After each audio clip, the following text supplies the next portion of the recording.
Labas vakaras, tariu Jums pirmadienį spalio 20-ąją ir kviečiu pasižiūrėti Jonavos kabelinės televizijos savo parengtas žinias. Rajono seniūnijose planuojami nauji gamybiniai pastatai. Kodėl svarbu pasirūpinti beglobiais keturkojais? Jonavos kultūros centro renginiai.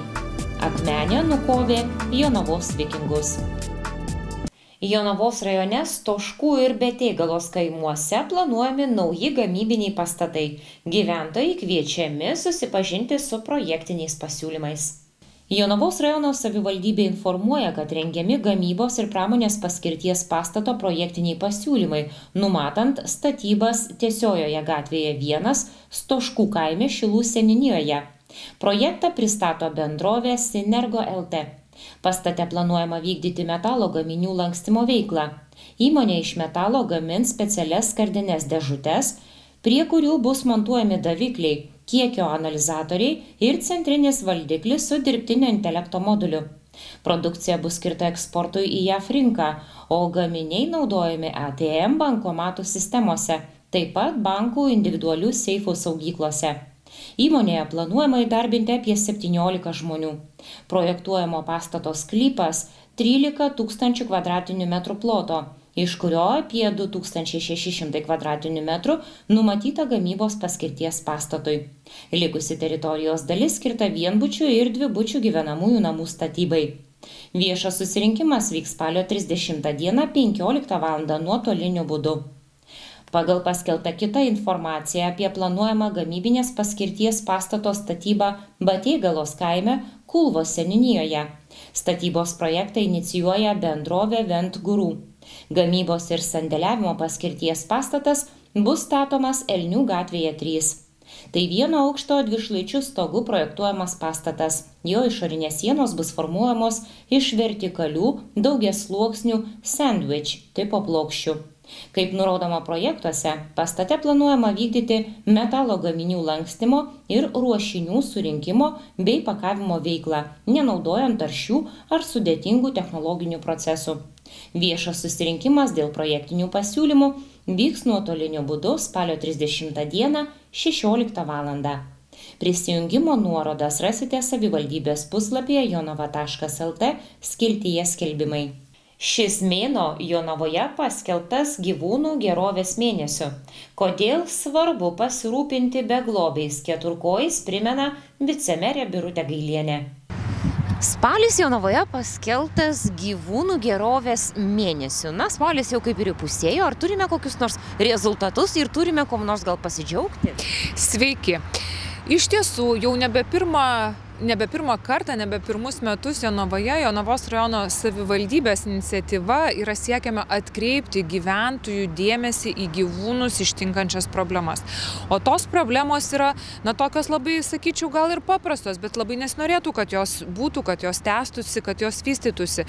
Ir aš kalbu būtent labiausiai apie gyvūnų benamystę. Iš tiesų susiduriam su tokiom situacijom, kad vis dar savininkai gyvūnų nepakankamai kontroliuoja jų reprodukciją.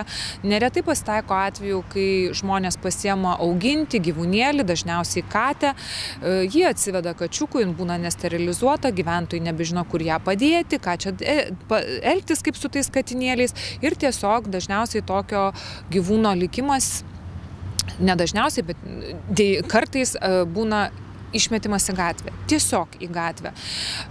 Neatsakingumas gyventojų taip pat ir toliau šitą problemą augina. Dažnai, pavyzdžiui, šventinių periodų, kalėdinių yra įprasta dovanoti vieni kitiems dovanas, o kai kas ima ir padovanoja augintinį, kas yra tikrai impulsyvu ir ne visą laiką gerai apgalvota. Šventės praeina, o augintinis lieka. Šventės laikinos, o rūpintis augintiniu reikia nuolatos. Ir tą nuolatinę rūpybą ne visą laiką žmonės apsijema. Todėl gyvūnų gatvėse dar labiau padaugėja. Laimiai galiu pasidžiaugti, kad mūsų rajone veikia net 3 nevyriausybinės gyvūnais besirūpinančios organizacijos ir jos iš tiesų priglaudžia gyvūnus, kurie neturi namų, rūpinasi jais ir ieško jiems naujų šeimininkų. Tai Jonavos rajono savivaldybė, matydama tą rūpestį ir bandydama tikrai padėti, prisidėti prie šitos situacijos sprendimo, šitą gyvūnų gerovės mėnesį ir inicijuoja. Anksčiau turėdavome gyvūnų gerovės savaitę, bet panašu, kad reikia tikrai ilgesnio laiko, kad visuomenės dėmesys šiai problemai liktų, kad visuomenė taip pat ugdytųsi ir tikrai atsakingai priimtų sprendimus, galvodama apie tai, kad reikia šeimai įsileisti naują narį ir įsileistų jį tikrai tik viską labai gerai apgalvojus, kad po to nekiltų problema, o kur padėti man tą šeimos narį, jeigu jisai man netinka, nepatinka arba tiesiog aš nenoriu jo rūpintis. Taigi šio gyvūnų gerovės mėnesio metu mes kviečiame gyventojus paremti gyvūnais besirūpinančias organizacijas. Esame paskelbę ir internetinėje svetainėje Jonava LT ir net per programėlę Jonava esame išsiuntę pranešimą gyventojams ir tikrai ir kitose žiniasklaidos priemonėse raginame gyventojus prisidėti piniginę auką, kad ir nedidelę, bet jinai būtų tikrai labai reikšminga organizacijoms. Iš savo pusės esame pasiryžę taip pat suteikti ir viešumo platformą organizacijoms ir mūsų puslapyje ir dabar galite rasti visą albumą gyvūnų, kurie ieško namų ir kai žino galbūt būtent jūsų namų. Tiesą pasakius, aš ir pati auginu katytę, kurią dar kovo mėnesį paėmiau iš prieglaudos, net atkeliavo į mūsų šeimą labai gerai viską apgalvojus ir galiu pasakyti, kad nėra idealesnio, geresnio, meilesnio ir linksmesnio draugo negu gyvas gyvūnas namuose. Jeigu tu jo rūpinėsi, jisai tikrai tau dvigubai gražina gerų ir šiltų emocijų. Tai tikrai kviečiu visus apgalvoti, o apgalvojant būtinai įsivertinti, kad gyvūno reprodukciją reikia kontroliuoti. Būtina sterilizacija arba kastracija, jeigu neketinate, sakykime, užsimti veisimu, tikrai tai yra dėl paties gyvūno gerovės. Be kita ko, labai kviečiu atkreipti ir gyventojų dėmesį į kačių šėryklas. Mes mieste turime įrengę tikrai ne vieną kačių šėryklą ir noriu pabrėžti, kad kačių šėryklos yra skirtos laukiniams katėms. Kitaip tariant, gyvūnams, kurie galbūt kažkada buvo išmesti gatvėje ir prisitaikė gyventi laukinėje aplinkoje, gal tiesiog jau ir gimė toje aplinkoje, užaugo ir juos būtų tikrai labai sudėtinga prisijaukinti, pasiemant į namus.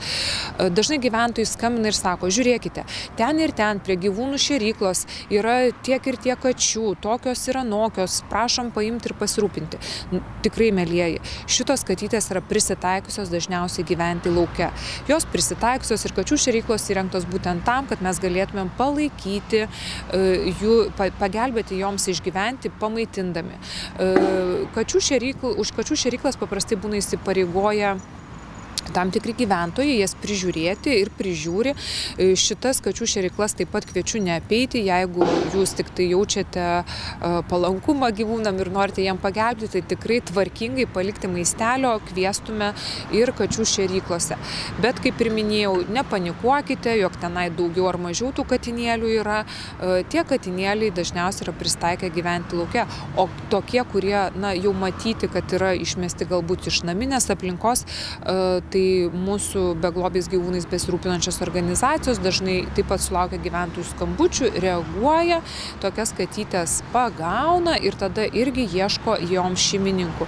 Mes kaip savivaldybė ne tik žodžiu ir ne tik viešumu prisidedame prie problemos sprendimo, mes iš tikrųjų padedame beglobiams katinėliams, ateinami pagalba reguliuodami jų reprodukciją ir iš tiesų drauge bendradarbiaudami su gyvūnais besirūpinančiomis organizacijomis padengiame beglobių gyvūnėlių sterilizacijos arba kastracijos kaštus ir tiesą sakant esame šitą paketą ir išplėtę labiau, pasirūpiname ir skiepuku.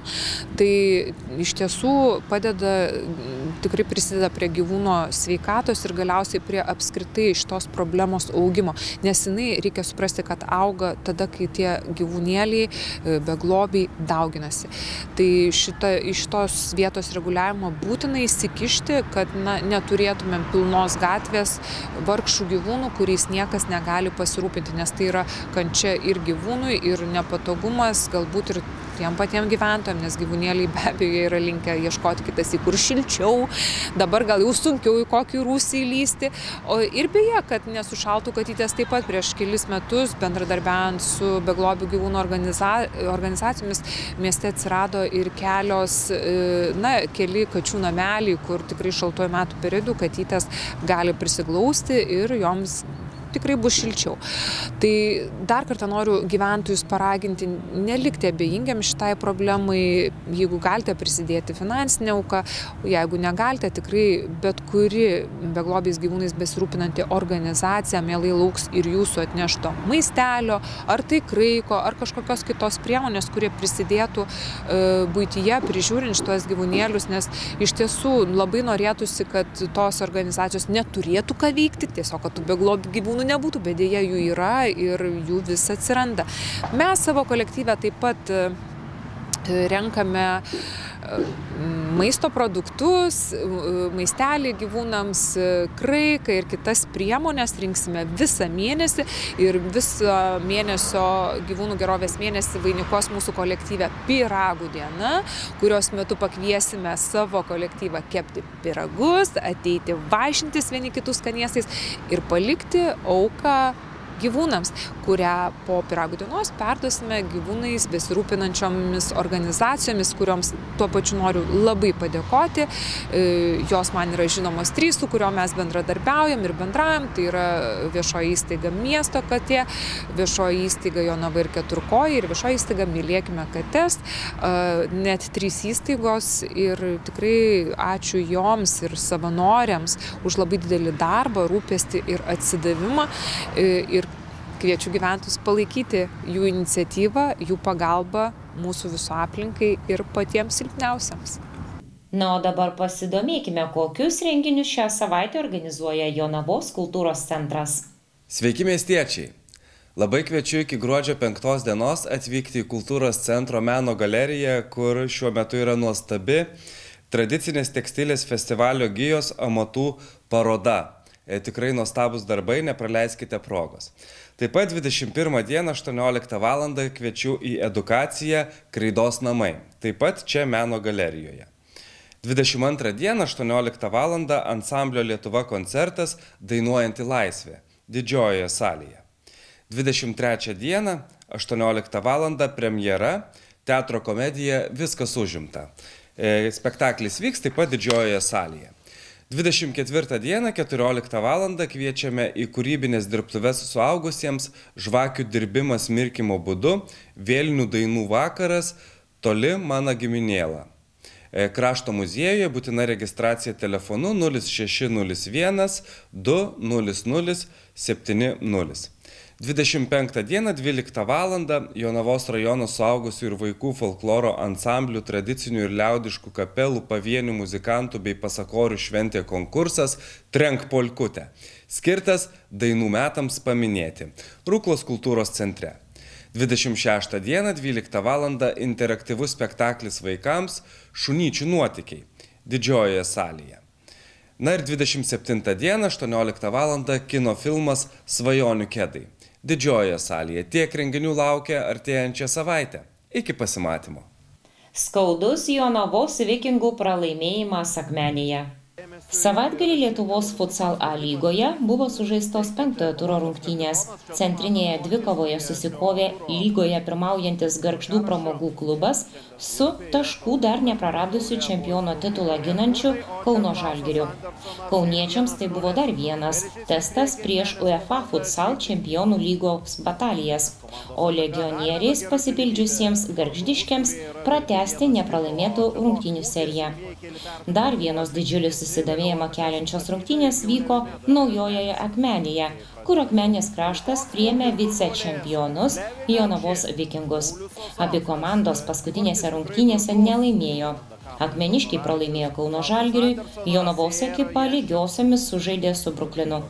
Šiais metais Akmenės kraštas rinko labai gerą komandą, o Jonavos Vikingai yra gavę pamoką, kad sukūrus tiek progų nesugebėjo jomis pasinaudoti.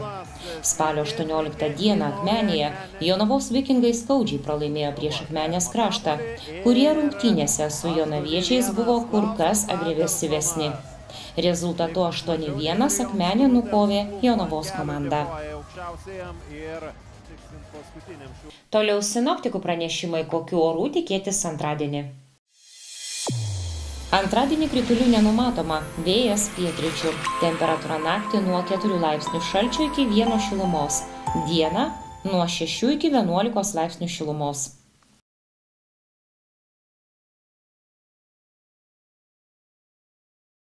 Šiandien tiek informacijos jums parengėm. Dėkoju už dėmesį ir kviečiu pasimatyti rytoj.